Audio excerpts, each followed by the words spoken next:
Olá, eu sou o professor Rodrigo Jales do Serviço de Imagem do Hospital da Mulher da Unicamp. Neste vídeo vou mostrar um caso em que o diagnóstico de um amartoma mamário foi realizado com mais segurança pela identificação da cápsula fibrótica e o desvio dos vasos adjacentes pelo efeito de massa do nódulo. Os amartomas são nódulos benignos, mas que podem gerar insegurança e ansiedade desnecessárias ao médico e à paciente quando não são reconhecidos apesar de palpáveis ou quando a sua natureza benigna não é claramente descrita e caracterizada nos exames de imagem. A insegurança e ansiedade podem ser ainda maior quando a paciente já tratou um câncer de mama.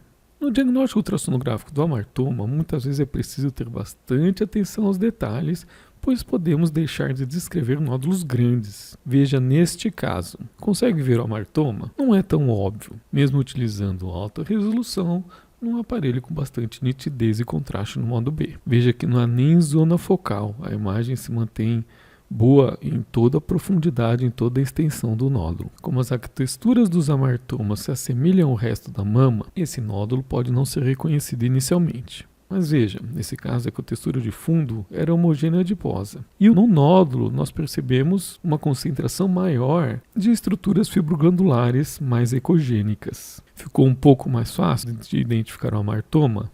Ainda não está convencido? Então veja essas imagens. Na maior parte dos amartomas, há uma cápsula fibrótica se interpondo entre o parênquima mamário e o amartoma. Veja aqui um corte histológico em pequeno aumento e seu correspondente na ultrassonografia cuidadosa em alta resolução. Veja que com cuidado, essa transição pode ser identificada em toda a extensão do nódulo. Está mais convencido?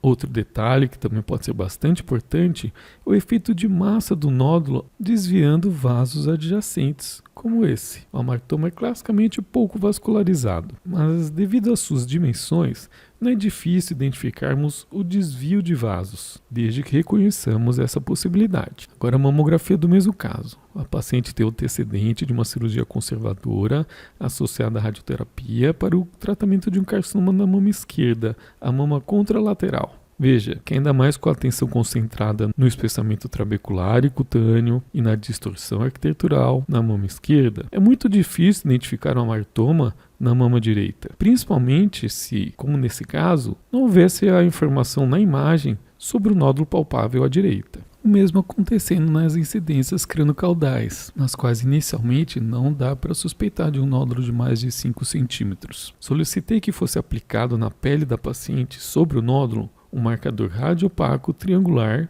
indicativo de lesões palpáveis e realizadas as compressões focais nas incidências médio-lateral oblíqua e crânio-caudal direitas. Veja que assim como na ultrassonografia, precisamos estar bastante atentos para identificar os mesmos achados. Uma discutível concentração do parênquima fibroglandular nessa área, veja a interessante correlação com o marcador, e a fina cápsula e o desvio das estruturas vasculares, melhor identificadas aqui na compressão da incidência médio-lateral oblíqua. Veja agora que interessante a correlação entre os achados ultrassonográficos e mamográficos. Por esse vídeo era isso, um abraço e até o próximo.